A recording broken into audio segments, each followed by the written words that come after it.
This episode of Destructoid is brought to you by Netflix. Coming up on Destructoid, the XCOM prequel, The Bureau, has finally been declassified. Nintendo of America has been taken over by Satoru Iwata and his army of Luigis. And we've got more rumors and some facts about the next Xbox. All that and more right now on Destructoid.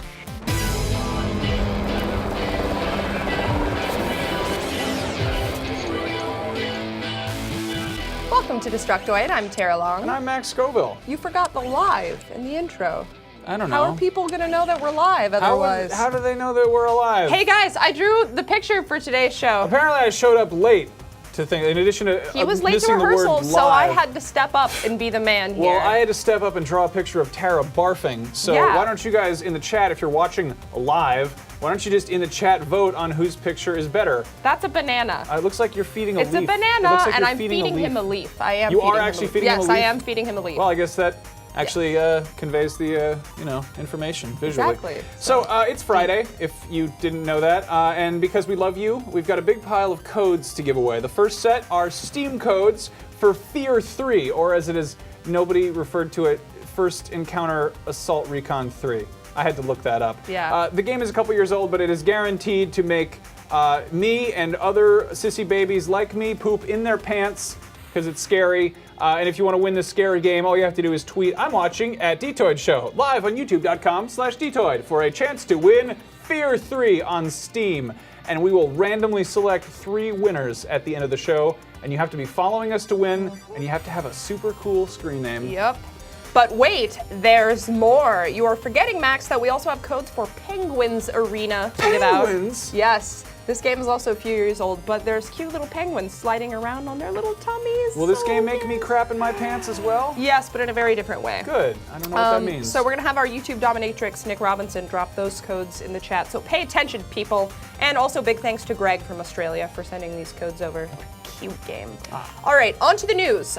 So we've heard some rumblings over the past few weeks, but we now know, like for 100% certain, that Microsoft is going to unveil the next Xbox during an event scheduled for May 21st. The event is called Xbox: A New Generation Unveiled, and it's going to be taking place in Redmond, Washington at 10 a.m. Pacific time, May 21st. They're asking people to tweet about it with the hashtag Xbox Reveal. So I'm going to ruin that hashtag. Yeah, go make some jokes or something.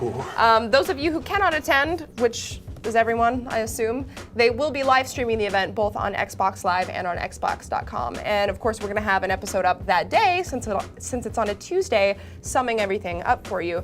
Obviously, there have been a ton of rumors about the next Xbox, and we're hearing more every day. Tech blogger Paul Thurrott is now claiming that the system is going to have 2 price points, one at $499, which seems a bit steep, and one at $299, which is supposed to require a 2-year Xbox Live Gold membership priced at $10 per month. And it's not quite clear if you can buy those year memberships for like discounted. You know, you get those for like 45 or 50 bucks or something. He's also claiming that the system is going to launch in November of this year, and that Microsoft is going to put out another cheaper model at some point, which apparently is codenamed Stingray. That sounds cool. Yeah, I guess. So a day after these rumors began circulating, Polygon quoted a different source who says that although the console is online only, the publishers are going to have the right to determine whether their game will require a one-time activation or a constant internet connection. So it's possible that every game may not require it. Apart from that, the system purportedly has the ability to capture and share gameplay with your friends online, kind of like, you know, the PS4's share button. Kinda, a little bit. Yeah, seriously. And it's going to have completely revamped achievements, which is going to allow developers to add additional achievements after the game has launched, which typically you have to wait until DLC launches to do that sort of thing.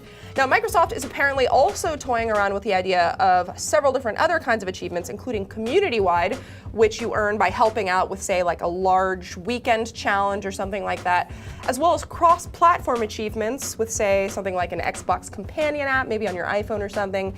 And last but not least, cross-title achievements, meaning that publishers will be able to dole out achievements for completing objectives in 2 completely unrelated games from the same publisher's catalog, which seems kind of weird, but okay.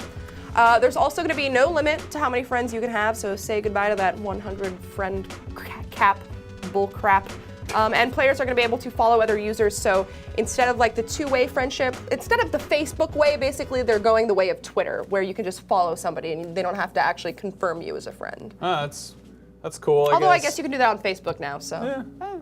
I don't know how I feel about that. It's weird. I know. I want people knowing that I'm playing Hello Kitty weird. MMO or something? I guess you can't do that on Xbox. Tara is playing Netflix. Okay, so my favorite game. Speaking of games that everybody plays, I guess we do have the worst segues on this show. It shouldn't come as any surprise that we're probably going to see another Call of Duty game released this year, and that it's probably going to continue to be the most profitable entertainment franchise in the world, at least until Avatar 2 comes out. And unfortunately, we don't have any news about Avatar 2, but we do have what appears to be box art for this year's Call of Duty release, Call of Duty Ghosts. Yeah. A product listing for Ghost showed up on the Tesco website, which lists its release date of December 30th, and it was quickly taken down, but not before NeoGAF cyber wizards could snag the details. And as you can see on this image of box art, the box art shows a soldier guy sort of looking off to the side, playing peekaboo, shielding his eyes. So demure. And it's a nice change of pace from a guy walking towards the camera with a gun and like dust in the background, but it's also worth noting that the Infinity Ward logo is at the bottom, which makes sense since it was Treyarch's turn last year with Black Ops 2, and I guess this is what we're getting instead of Modern Warfare 4, at least for the time being.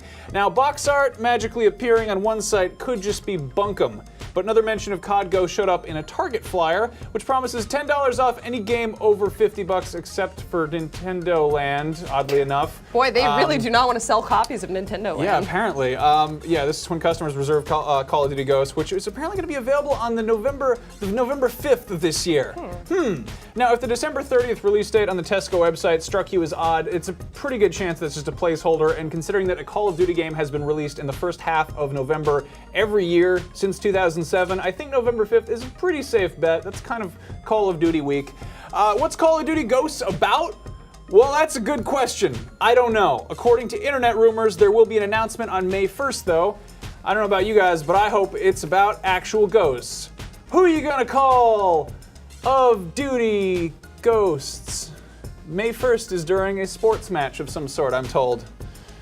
Let's move on. Yes. To a happier topic, layoffs. They are a weekly occurrence in the video game industry, it seems. Why are you laughing about it? Yes. I'm sorry, horrible. I'm not laughing. You monster. This week the victim was none other than EA.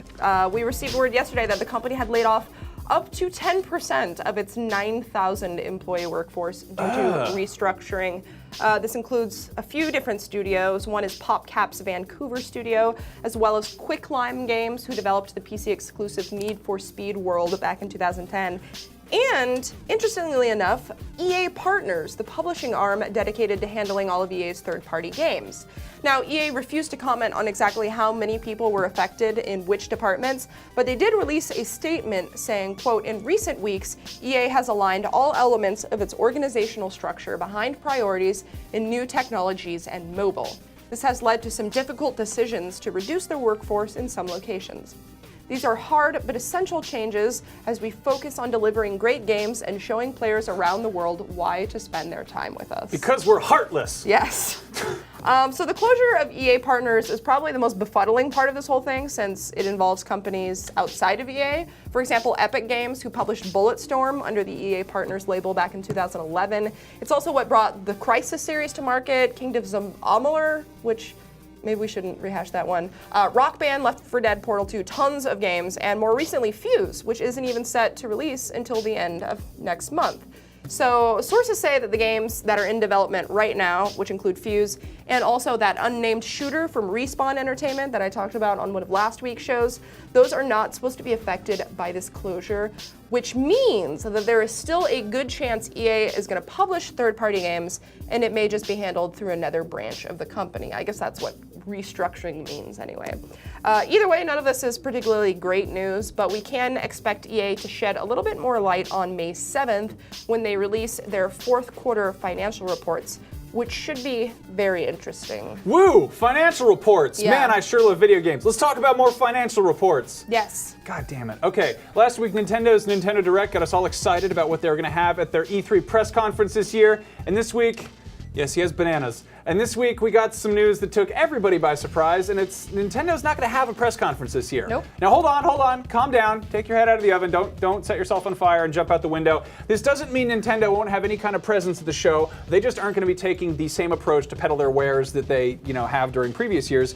This news comes by way of Satoru Iwata's financial results briefing, in which Iwata stresses the difficulty of delivering a clear, on-point message to investors, distributors, media, and the fans, and everybody else all at once in one presentation. So instead of trying to please everyone at once, Nintendo is going to be giving little specialized presentations with a behind closed doors briefing for North American distributors and another closed hands-on event mainly for Western media. So they're kind of breaking up how they're approaching things, which this makes sense on one level, but it's also kind of a cause for alarm because obviously Microsoft and Sony are both going to walk in and just slam their dicks on the table, and everyone's going to argue about who has the bigger dick, and it's probably not going to attract the most attention if Nintendo's so bashful about their dick that they whipped out last year that they're only showing it to people behind closed doors. Then again, size isn't everything, and while Sony and Microsoft are strutting around like big cocky idiots, Nintendo might unveil a really solid lineup of new Wii U games.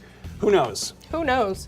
Like, really, who knows? Yeah. I'd love to what know did myself. I just write in the script today? Anyway, in less offensive news, the other big announcement to come out of the Nintendo.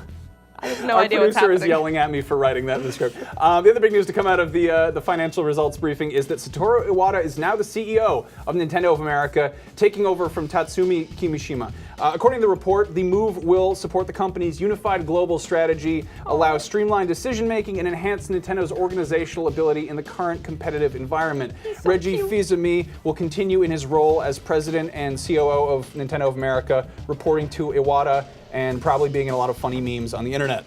What does this mean? Well, hopefully it means more wonderful videos involving Iwata holding bananas and hanging out with a whole bunch of Luigis. They make the best videos. I just want to pet That's him. actually the thing that's sad about that is that we're not going to get like a crazy, really weird, awkward press, because maybe they're actually going to handle this and have like a really organized thing where they're like, here are new games, media. Here are our business practices, distributors, and then we're just going to be like, well, we don't have anything funny to post on our Tumblrs now. What I'm are we a little gonna sad do? about the loss of entertainment value there. Yeah. It's just Microsoft and Sony, theirs just aren't as funny as Yeah, Nintendo. well- Nothing can make up for Reggie. There's always Konami. Yeah.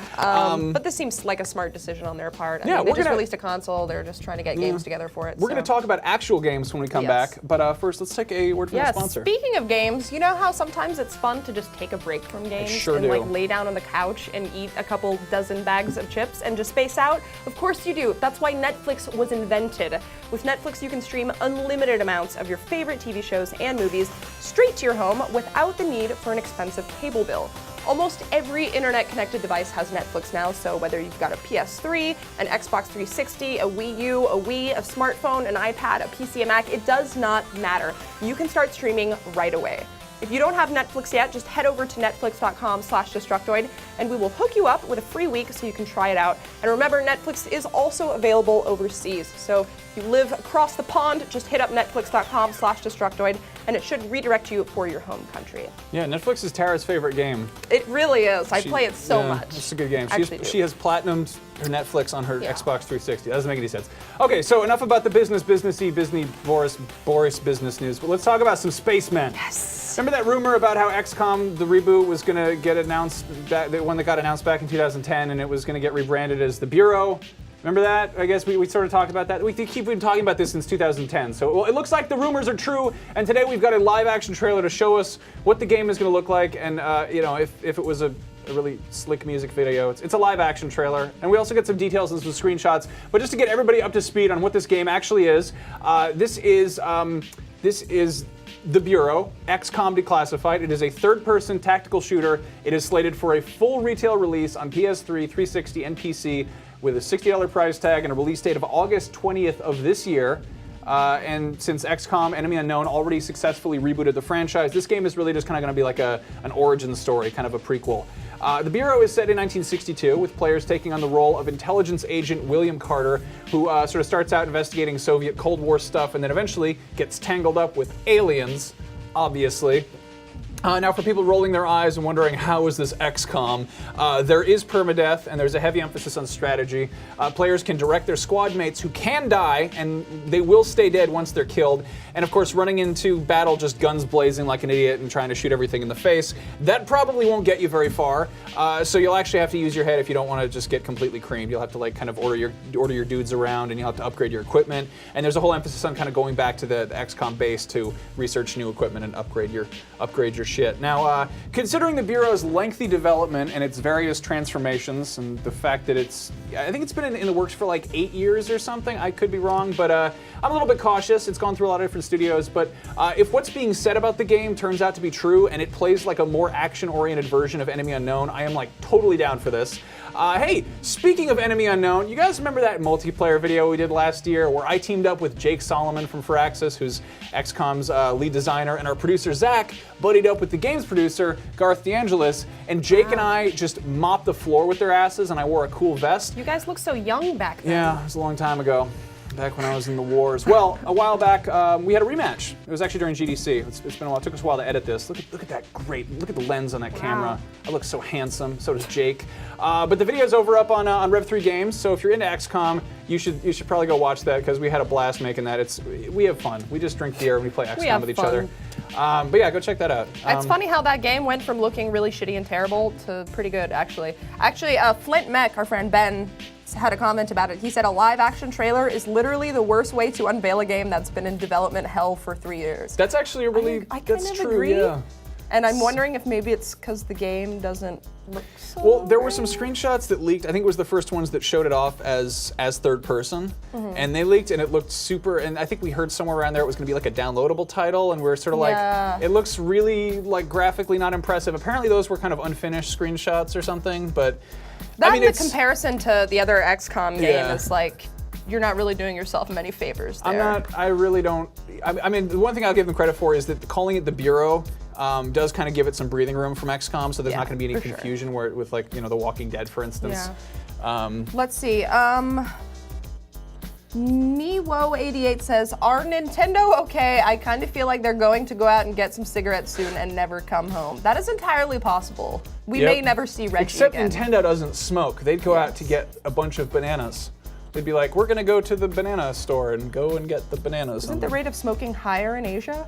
Probably. I think it is. I don't know. Malu755 says, I'm pretty sure Nintendo's not having a big press conference to reduce the amount of times it'll be compared with Microsoft and Sony. Do people still compare them? Like, yeah. I mean, I know it's the big three, but I feel like Nintendo for a long time has not been on that same scale. You know? We're having I mean, this is a really interesting time because video games are basically kind of branching. It sounds like Microsoft is like, hey, we're making a VCR that you can play games on. We're making a TiVo that's also a Blu-ray player. You know, it's like we're making a thing that it's a Call of Duty machine that also has Hulu Plus. Like they're making a very much all-in-one entertainment. It sounds like Sony's really focusing on kind of the core gaming audience, and Nintendo, well, they have Nintendo Land for...